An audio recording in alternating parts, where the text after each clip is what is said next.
नहीं, या तो ये फिजिकल होना चाहते हैं और मना करो, जब ऐसे तो मारा पीटी चालू, जब फिजिकल हो या यहाँ से गांव से निकल जा। और जब मैं अलग रह रही हूँ तो मैं क्यों लगातार 10 महीने से बिल्कुल भी बहुत ज़्यादा अलग थी, तो कोई आके ऐसे फिजिकल भारत आके क्यों करेगा मेरे साथ? मेरे हस्बैंड अलग ही हो गया ना, तो पुलिस वालों ने कहा हस्बैंड तो कुछ भी कर सकता है। महिला आयोग भी इस मामले को जल्द से जल्द अपने संज्ञान में ले, क्योंकि इनका साफ तौर पर कहना है कि महिला आयोग भी गई है, लेकिन उनका ये कहना है कि पति है कुछ भी करेगा, पति है तो क्या कुछ भी करेगा, पति है तो क्या एक महिला पर हाथ उठाएगा, पति है तो क्या सरेआम घर में घुस जाएगा, पति है तो क्या दिन दहाड़े चाकू से हमला करेगा, क्या ये पति के लक्षण है? क्या पति होना इस कदर सही है कि वो कुछ भी कर सकता है?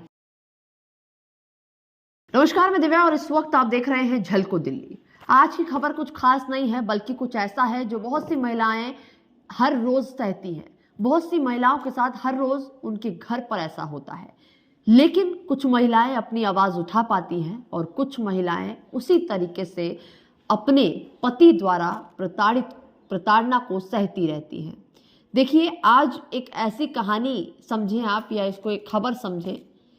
कई सालों से एक महिला के साथ उसके ही पति द्वारा उस पर अत्याचार किया जा रहा है और वो सहती आ रही थी, लेकिन एक अपराध की भी एक हद होती है। जब वो हद टूट जाती है तो कहीं ना कहीं अपनी आवाज़ खुद बनना पड़ता है। और मैं हमेशा से हर एक महिला को यही सिखाती हूँ, अपने वीडियो के माध्यम से बताती हूँ कि अपने लिए स्टैंड लेना हर एक महिला के लिए ज़रूरी है और उनको लेना भी चाहिए। इस वीडियो में शुरुआत करने से पहले और एक महिला की पूरी कहानी दिखाने से पहले मैं हर किसी से यही गुजारिश करूंगी कि इस वीडियो को आखिर तक ज़रूर देखें। आपके लिए आज इस खबर को देखना बेहद ज़रूरी है। सबसे पहले इस महिला से मिलवाते हैं और इनकी ही जुबानी इनकी पूरी कहानी बताएंगे, जिसके बाद आपको भी ये यकीन हो जाएगा कि हमारा प्रशासन, हमारी कानून व्यवस्था कितनी सक्षम है, कितना महिलाओं के लिए खड़ी है। और जो लगातार बड़े बड़े एनजीओ जिस तरीके से महिला आयोग काम करने के दावे करती हैं, वो सब कितने खोखले हैं। सबसे पहले मैम अपना नाम बताइए। मेरा नाम ज्योति सिंह है। ज्योति जी, सबसे पहला सवाल, शादी को कितने साल हो चुके हैं? मेरी मैरिज को 6 साल हो जाएंगे। 2018 में हुई थी, 5 फरवरी 2018 में। 5 फरवरी 2018 में। अच्छा, क्या हो रहा है आपके साथ इतने सालों से? मेरे साथ शुरू से ही दूसरे तीसरे दिन ही मारा पीटी चालू हो गई थी और बहुत ज़्यादा लड़ाई झगड़ा होने लगा था। मारा पीटी इसलिए कि कहा था कि दूसरे दिन ही के न्यारे हो जाओ। और फिर मेरे हस्बैंड बताए थे कि ड्रिंक वगैरह नहीं करते, सिर्फ बीड़ी पीते हैं। लेकिन वो मैरिज से पहले भी 8-9 साल पहले भी वो नशा मुक्ति में रह के आए हैं। गांजा पीते, चरस पीते और शराब का केस भी उन पे ऊपर चला हुआ था, जबकि मुझे नहीं बताया गया था ये चीज़। अच्छा, ये सारी बातें आपको यानी कि शादी से पहले नहीं पता थी? नहीं बताई थी। और मैं ये भी नहीं बताया था, उनकी जो पहली वाइफ है 6-7 साल रही है और कहा था पहली जो वाइफ है 6-7 हफ्ते ही रही है, और जबकि फिर वो भाग गई है। अच्छा, लेकिन वो 7 साल रही थी। 7 साल रही थी आपके पति से पहले शादी में रही। और उसको भी इतना ज़्यादा टॉर्चर किया गया था, मारा पीटी की गई थी, और उनसे मतलब बच्चों की भी दिक्कत थी, मारा पीटी और नशा, उनको भी बहुत ज़्यादा टॉर्चर करते थे। हाँ, यही कारण था कि वो बीवी आपके पति को छोड़कर चली गई। हाँ, छोड़ गई। ये सारी बातें जो आज आप कैमरे पे बता रही हैं, ये आप अपनी सहमति से बता रही हैं? हाँ, मैं अपनी सहमति से बता रही हूँ सारी बातें ये। अच्छा, ये बताइए, आपके पति आपको इतने सालों से मार रहे हैं या मारना शुरू किया है उन्होंने? नहीं, वो ज़्यादातर मेरे साथ मारा पीटी करते रहते थे। मेरी मम्मी नहीं है, मेरे पापा थे, तो मैं बहुत बर्दाश्त कर लेती थी और फिर पापा के यहाँ चली जाती थी। जब भी लड़ाई झगड़ा होता था पापा के यहाँ चली जाती थी। पापा एक्सपायर हुए, पापा के बाद तो फिर भाई वगैरह ज़्यादा क्लोज नहीं रखते थे। फिर मैं जाना बंद कर दिया। फिर मुझे जब इन्होंने खुद ही घर से निकाल दिया था, मेरे सामान में भी आग लगा दी थी, तब भी मैंने कंप्लेंट बाबरीदास थाने में की थी। अच्छा। फिर मैं उसके बाद में किराए पे रहने लगी। किराए पे मैं 1.5 साल रही। फिर उसके बाद मेरे पापा का जो हिस्सा आता था, मैंने उन पैसों का मकान लिया। मारपीट मतलब शुरू से कंटिन्यू मेरे साथ चलती रही। हमले पहले भी मेरे पास मेरे हुए थे, लेकिन वो मांगते थे प्रूफ की, सीसी कैमरे की फुटेज वगैरह, प्रूफ गांव के जो है, तो मेरे साथ किसी ने नहीं दिया। फिर जो मेरा पैसा मेरे पापा का था, मैंने खुद का ये मकान लिया पापा के पैसों का। सीसी कैमरे की फुटेज वगैरह से मैंने कई बार दी, पर बाबरीदास थाने वाले कुछ नहीं सुनते। फिर मैं डीसीपी ऑफिस भी गई 4-5 कंप्लेंट लगाने, वहाँ पर भी कोई कार्रवाई नहीं कि खड़खड़ी के वहाँ पर वो सर हैं, उनको भी मैंने कंप्लेंट दी, उन्होंने भी इस पे भी किया, कोई कार्रवाई नहीं की गई। अच्छा। और मेरे हस्बैंड लगातार मेरे पे हमला करते हैं और पुलिस वाले पकड़ के भी ले गए, फिर छोड़ देते हैं, फिर मेरे पे हमला करते हैं। अब तो इतना ज़्यादा हो गया कि ग्लव्स वगैरह पहन के चाकू मार के चाकू लेकर आते हैं। उस दिन ज़बरदस्ती मुझे जहर पिलाने की कोशिश की गई, उसकी भी मैंने कहा देखो फुटेज है मेरे पास, आप देखो। तो कहते हैं तेरे पूरी टीम बुला दे, क्या इसमें जहर कोई है, पी लेती। और आदमी है कुछ भी कर सकता है, तलाक तो नहीं हुआ ना अभी, कोर्ट से तलाक हो तब हम कुछ नहीं कर सकते, मियाँ बीवी कुछ कर। और जबकि 3 साल हो जाएंगे मुझे कंटिन्यू अलग रहते हुए। 3 साल से यानी कि आप अपने पति से अलग रह रहे हाँ, हैं। वो जो मर्जी अच्छा आते ये हैं। बताइए, शुरुआत में जब आपकी शादी हुई यानी 2018 में, हाँ उस दौरान क्या शादी के कुछ ही दिनों बाद से लड़ाइयाँ होने लगी? हाँ, कम से कम मतलब लड़ाई झगड़ा 1 हफ्ते बाद ही होने लगा था। 1 हफ्ते बाद होने 1 लगा। हफ्ते बाद ही होने वजह लगा। क्या हुई शुरुआत में लड़ाई की? शुरुआत में ये हुआ कि मेरे हस्बैंड का पता लगा, वो ड्रिंक करके उन्होंने मारा पीटी मेरे साथ चालू कर दी। और सास वगैरह से कहा तो कहते सब पीते हैं, लेकिन वो नशा शुरू से ही करता रहता था। शुरू से नशा शुरू करता से था। करता। देखिए इस कहानी में सबसे अहम जो चीज़ है वो ये है कि जब परिवार दूसरे परिवार से मिलता है तो इसीलिए कहा जाता है कि आप उस व्यक्ति का जिसके हाथों में अपनी बेटी का हाथ देने जा रहे हैं उसके बारे में पूरा बैकग्राउंड उसका क्या है, वो कहाँ का रहने वाला है, उसकी आदतें क्या क्या हैं, वो सभी चीज़ें जान ले। और बहुत सारे लोग जल्दबाजी में कहें या फिर इन चीज़ों को छुपाते हैं जिसका हर्जाना एक महिला को भुगतना पड़ता है। और कुछ इसी तरीके से इस महिला के साथ भी हो रहा है। मात्र शादी को 1 हफ्ता हुआ और इनका पति नशा करने लगा। नशा करने के बाद हर रोज़ इस महिला को मारता था, पीटता था।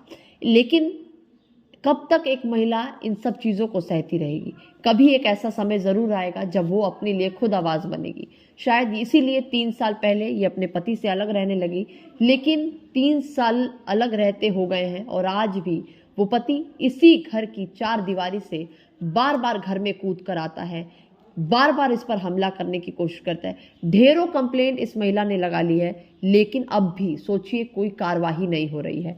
अच्छा, मैं 1.5 साल पहले रहती थी किराए के मकान में भी। हाँ। उस पे भी ये कूद कर है, उसकी भी मैंने वो सामने सीसी कैमरे की फुटेज निकाल के दी। क्या कैसे, मतलब घर में कैसे आ जाते हैं वो? दूसरों की छत पे से चढ़कर, दूसरों की छत पे से चढ़ के आ जाते हैं। और मतलब कैसे भी पता नहीं, मुझे आज तक नहीं पता लगा कुंडी वगैरह ये कैसे तोड़ते हैं, और पता नहीं लगता। अब तक इन 3 सालों में आपके साथ क्या क्या हुआ है, इन्होंने क्या क्या किया है? मतलब कई बार तो गैस ऑन करके किचन में घुस के गैस ऑन करने की कोशिश की, गला दबाने की कोशिश की, और अब जहर पिलाने की कोशिश की गई। जहर पिला देते हैं? जहर पिलाते, अब की जब जहर है नींद की गोली, मुझे नहीं पता क्या चीज़ मिलाते, मतलब जबरदस्ती पिलाने की कोशिश की गई मेरे साथ। और मेरे इतनी ज़्यादा मारा पीटी भी की, मेरे कमर पे भी चोट लगी हुई है, बहुत ज़्यादा छोटे टाँके भी लगे हुए हैं, यहाँ पर भी ये सर्जरी अभी मैंने करवाई थी, उसके बाद भी कोई सुनवाई नहीं होती। तो मतलब आपके घर में आ जाते हैं और आपको मारने शुरू कर देते हैं? शुरू से ही मारना चालू, और रात में, ज़्यादातर रात में। किस चीज़ से मारते हैं आप? मुक्का मार देते हैं, कभी पेच कर, कभी कुछ, ज़्यादातर मुक्के, मतलब कुछ भी हाथ में आ जाए। और कोई टाइम नहीं, रात के 12-1 बजे 4 बजे, ज़्यादातर रात में कूद कर आते हैं, रात में आते हैं और मारना चालू कर देते हैं। कभी कुछ बताते नहीं है किस वजह से मार रहे हैं ये? नहीं, या तो ये फिजिकल होना चाहते हैं, और मना करो जब ऐसे तो मारा पीटी चालू हो जाता है, जान से मारने की के, या फिर कहते गांव से निकल जा, जब फिजिकल हो या यहाँ से गांव से निकल जा। जब इंसान इतना मारा पीटी बहुत ज़्यादा करना चालू कर, और जब मैं अलग रह रही हूँ तो मैं क्यों, और मैंने कहा तो पुलिस वाले कहते हैं हस्बैंड तो कुछ भी कर सकता है। जब मैं लगातार 10 महीने से बिल्कुल भी बहुत ज़्यादा अलग थी, तो कोई आके ऐसे फिजिकल भारत आके क्यों करेगा मेरे साथ? मेरे हस्बैंड अलग ही हो गया ना, तो पुलिस वालों ने कहा हस्बैंड तो कुछ भी कर सकता है। अच्छा, पुलिस वाले ऐसा कह रहे हैं? हाँ, पुलिस वालों ने कहा कुछ भी कर सकता है। मैंने कहा मेरा मेडिकल करा, उन्होंने ऐसे करा। कहता आदमी है, तलाक तो नहीं है। और एक तो आपसे जबरदस्ती फिजिकल रिलेशन बनाने की कोशिश की? और मैंने उस दिन 181 वाली मैम को भी बुलाया था, स्पेशली ITO से जो आई थी। मैं कहा मैडम, कहती है धारा 407 कुछ ऐसे आई थी, मुझे याद नहीं। कहते वो अभी तुम्हारे हस्बैंड है, वो कुछ भी कर सकते हैं जबकि तुम्हारा डिवोर्स नहीं। ऐसा कौन सा रूल्स चला हुआ है ये बताओ? ना कमाने का ना किसी, उसका मतलब छत से कूद के आएगा, जबरदस्ती करेगा, वो आदमी है। 181 वाली टीम ने भी कहा, पुलिस वालों ने भी यही कहा, मुझे कानून की, मैडम कानून ये है, आदमी कुछ भी कर सकता है। मतलब आप सोचिए, कानून ये कहता है कि अगर वो आपका पति है तो आपके साथ जबरदस्ती संबंध बनाएगा, अगर वो आपका पति है तो आपके ऊपर अत्याचार करेगा, अगर वो आपका पति है तो आपके घर में जबरदस्ती घुसेगा और आपके ऊपर मारपीट करेगा, अगर वो आपका पति है तो कानून व्यवस्था धरी की धरी रह जाएगी, अगर वो आपका पति है तो प्रशासन कोई सवाल नहीं कर सकता, प्रशासन कोई कार्रवाई नहीं करेगा। इसी तरीके से एक महिला प्रताड़ित होती रहेगी। और सवाल सबसे बड़ा ये है कि क्यों महिला इतनी प्रताड़ना सहे, क्यों महिला इतना अत्याचार सहे जब उसका पति उस पर बार बार अत्याचार करता है, उसकी बिना गलती के उसको मारता है और नशे की हालत में उसके साथ संबंध बनाने की बातें करता है। अच्छा ये बताइए, पुलिस को कॉल रात में जब आपके साथ मारपीट करते हैं आपके पति तो आप करती हैं? हाँ, मैं पुलिस को कॉल करती हूँ। कितनी बार की है आपने मैंने कॉल? 10 दिन में तो कम से कम 20 बार कॉल हो चुकी 20 बार कॉल करती है? हो चुकी है। तो पुलिस आती है तो आपके पति कहाँ चले जाते हैं? वो भाग जाते हैं। पिछली बार था वो टंकी के पीछे छुपे थे, मैंने कहा वो कैमरे से मैंने फुटेज दिखाई थी कि मेरे किराएदारों ने कहा दीदी वहाँ टंकी के पीछे है। आप मानोगे नहीं, वहीं से वहीं चले गए। मैडम तो आपका तो रोज का काम है। वो दिन वो पीछे वाले वहाँ पर चिपके हुए थे। मैं कहा सर आप इधर देखो, मैं इधर से पकड़ती हूँ, आप उधर से पकड़ो। कहते एक तो पीसीआर में रहेगा, एक यहाँ रहेगा। तो मैडम मैंने कहा सर 2-3 जने ले लो ना, आप पकड़ो और मैं खुद खड़ी हो गई, मैं डंडा लेके आपके साथ खड़ी होती हूँ, सर आप उसको पकड़ो। कहते दूसरी कॉल है, वो पति है, हम क्या कर सकते हैं। और वो पति है मतलब कुछ भी करेगा। हाँ, उस दिन कैमरे मेरा सामान चोरी करके ले गया। फोन पे ज्यादा नोटिस किया, फिर दूसरे से कॉल की, फोन भी उनके घर से मिले। फिर उन्होंने कहा स्लिप बना के दे दो क्या क्या चोरी हुआ है। अच्छा, आप कुछ ये भी बता रही हैं कि जब पुलिस आती है तो आपके पति जो है वो घर का जो आपका किचन है उसके अंदर भी छुप गए थे? नहीं, वो पीसीआर वालों ने खुद ही मतलब सारे में भी ढूंढा, नहीं मिला। तो बैक साइड का किचन है, उसमें सबसे ऊपर विंडो है, वहाँ वो उसके अंदर अलमारी के अंदर छुपा बैठे रहे। अच्छा। और वो इत्तेफाक वाले जब मेरे हस्बैंड आते हैं ना तो मेरी सास पीछे, अब मेरी सास है, मेरी सास को क्या पता कि मेरा बेटा कहाँ है। उस दिन 5 वो था तो मेरी सास आई कहती और मुझे गालियाँ देती, इसे उठा के लेके जाओ, ये ऐसी है वो ऐसी है। और जबकि उसका बेटा सामने ही मारा पीटी करता, वो नहीं छुड़वाती मुझे। देखिए मैं आपको बता दूं कि ये जो इलाका है जहाँ इस वक्त हम हैं ये झड़ोदा कला है और यहाँ थाना जो लगता है वो बाबा हरिदास नगर थाना लगता है। और इस केस को करीब कई समय से जो आईओ साहब हैं जिनका नाम बता रही हैं, क्या नाम बताया मैडम आपने? गोविंद सर, गोविंद, एसआई गोविंद देख रहे हैं। लेकिन गोविंद सर जब आते हैं यहाँ पर, जब भी आप एक बार आए थे बस, और वो भी मेरी सास वगैरह का साथ दे रहे थे। तो वो कहने लगे मैं तुझे बंद करूं। अच्छा। इतना मतलब मैंने कहा मैंने क्या करा, आप मेरी तो सुनो। तो कहते मेरी सास गंदा गंदा बोल रही थी। मैंने कहा मैं ऐसी होती तो गांव में क्यों रहती। तो कहते तू तेज लग रही है, तू इन्हें लूट के खा रही है। मतलब मेरे से इतना गंदा बिहेव किया गया कि पुलिस वाले आपसे गंदा बिहेव कर बहुत रहे हैं? ज्यादा। गोविंद सर ने उस दिन आए थे, बहुत ज्यादा फर्स्ट टाइम जब आए थे बहुत ज्यादा गंदा बिहेव। उसके बाद कभी आए? उसके बाद नहीं आए, पीसीआर वाले ही आए। जब भी आए पीसीआर वाले आए, गोविंद सर तो आए ही नहीं। तो केस आपने किया हुआ है? हाँ, उसके बाद भी नहीं आ रहे हैं? नहीं, और लगातार 3 कंप्लेंट 4 कंप्लेंट गोविंद सर के ही पास गई है। एफआईआर कराई है कभी आपने अपने पति के खिलाफ? मतलब ये मैं कंप्लेंट कहते हैं लिखित में दे दो, जो ये कंप्लेंट है बस, और ये लिख के देते, स्टैंप लगा के देते, जब कोर्ट में जाओ कुछ होगा। अब इसके आगे वो कुछ नहीं करते कि हमारे हाथ में कुछ नहीं है, क्योंकि वो हस्बैंड है। हस्बैंड है तो कुछ भी कर सकता है। अच्छा ठीक है, हस्बैंड है तो कुछ भी कर सकता है। मैं आपको कंप्लेंट एक बार दिखाना चाहूँगी। ये है, स्टैंप लगी हुई है, रिसीविंग है बाबा हरिदास नगर थाने की, पहली कंप्लेंट। और दूसरी कंप्लेंट भी यहाँ पर है, मार्च में अभी रिसेंट की कंप्लेंट है। ये दूसरी कंप्लेंट है, इस पर भी स्टैंप लगा हुआ है, ये देख सकते हैं। और एक और कंप्लेंट है, ये भी मार्च की है, यानी कि हाल ही की कंप्लेंट है ये भी। ये देखिए लगभग 1 हफ्ते पहले की कंप्लेंट है ये। और इन तीनों पर जो है वो इस रिसीविंग मिली हुई है, लेकिन एफआईआर दर्ज नहीं हुई है।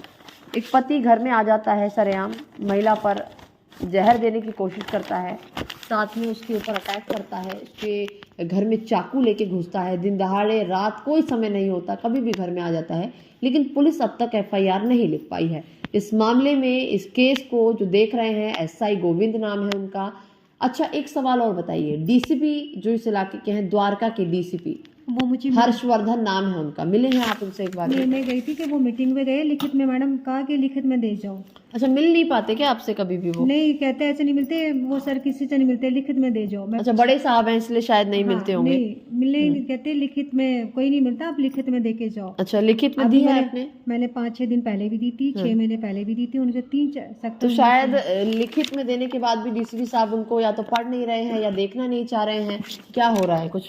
कुछ भी नहीं हो रहा। मैं वहाँ पर 4 बार कंप्लेंट दिया हूँ। गई हैं आप? हाँ, पता है थाना कहाँ है आपको, डीसीपी ऑफिस कहाँ है? द्वारका सेक्टर 19 में। अच्छा, आपको ये भी पता है, यानी कि मैडम गई है? 4-5 बार जा चुकी। मैंने अभी भी कंप्लेंट लगाई क्योंकि यहाँ सुनवाई नहीं हो रही थी। तो वहाँ से भी कोई रिस्पॉन्स नहीं। 3-4 महीने पहले भी लगाया था, मतलब 4-5 बार मैं वहाँ पर कंप्लेंट लगा चुकी हूँ। तो डीसीपी साहब अगर इस वीडियो को देख रहे हैं तो ये मैसेज आपके लिए भी है। क्या आप सो रहे हैं? इतनी बार ये महिला आपके ऑफिस चली गई हैं। इनका खुद कहना है कि सेक्टर 19 में डीसीपी ऑफिस है और वहां पर लगभग 6 महीने पहले भी कंप्लेंट दी गई थी। आप मिलते तो नहीं है, लेकिन आप मैसेज एक फॉरवर्ड करवा देते हैं कि एक लिखित में कंप्लेंट दे दीजिए। और ये महिला जब लिखित में कंप्लेंट देकर भी जाती है तो आप कार्रवाई क्यों नहीं करवाते हैं, ये एक सवाल है। कोशिश रहेगी कि इस वीडियो के बाद जब जनता इस वीडियो को देखेगी, हमारी भी यही कोशिश रहेगी कि डीसीपी साहब से मुलाकात की जाए और उनसे जवाब लेने की कोशिश किया जाए कि आखिरकार क्यों वो सुन नहीं रहे हैं। उनके ही क्षेत्र में उनके ही जो एसआई है गोविंद सिंह, जिनके हाथ में एक केस है, वो आकर महिला के साथ बदतमीजी करते हैं, जैसा इन महिला का आरोप है कि इनसे गलत बिहेव करते हैं, गलत शब्दों में बात करते हैं। और लेकिन उसके बाद भी ना तो उसके खिलाफ कोई आप एक्शन लेते हैं, ना तो इस महिला के फेवर में कोई एक्शन लेते हैं। आखिरकार डीसीपी साहब आप कब जागेंगे, कब इस क्षेत्र में देखेंगे कि एक पुलिस अफसर जिसके अंडर ये केस दिया हुआ है वो ये केस नहीं देख पा रहे हैं। लगभग कई महीनों से पीसीआर कॉल ये महिला करती है, एक दिन में 20 कॉल एक पुलिस को की जाती है, लेकिन उसके बावजूद भी पुलिस कहीं ना कहीं सिर्फ और सिर्फ सोती नजर आ रही है। अब अगर इस महिला के साथ कोई बड़ी दुर्घटना हो जाती है तब जाकर कहीं ना कहीं ये पुलिस प्रशासन जागेगा, तब पुलिस प्रशासन आगे निकल कर आएगा कि हमने कंप्लेंट लिखी थी, तमाम वादे किए जाएंगे कि इंसाफ मिलेगा, इंसाफ मिलेगा। लेकिन जब अभी ये महिला इंसाफ मांग रही है तो ये पूरा प्रशासन सोता नजर आ रहा है। इस प्रशासन के खिलाफ भी कार्रवाई होनी चाहिए। एसआई गोविंद सिंह, जिनका नाम बताया जा रहा है इस पूरे मामले में, जो इस केस को देख रहे हैं, जो इस महिला के साथ बदतमीजी करते हैं, उनको ये अधिकार किसने दिया है कि वो महिला से इस तरीके से बात की जाए? क्या वो नौकरी इसीलिए कर रहे हैं? ये एक कहीं ना कहीं सवाल है जिसका जवाब हम पूरी कोशिश करेंगे कि डीसीपी साहब जरूर दें। और साथ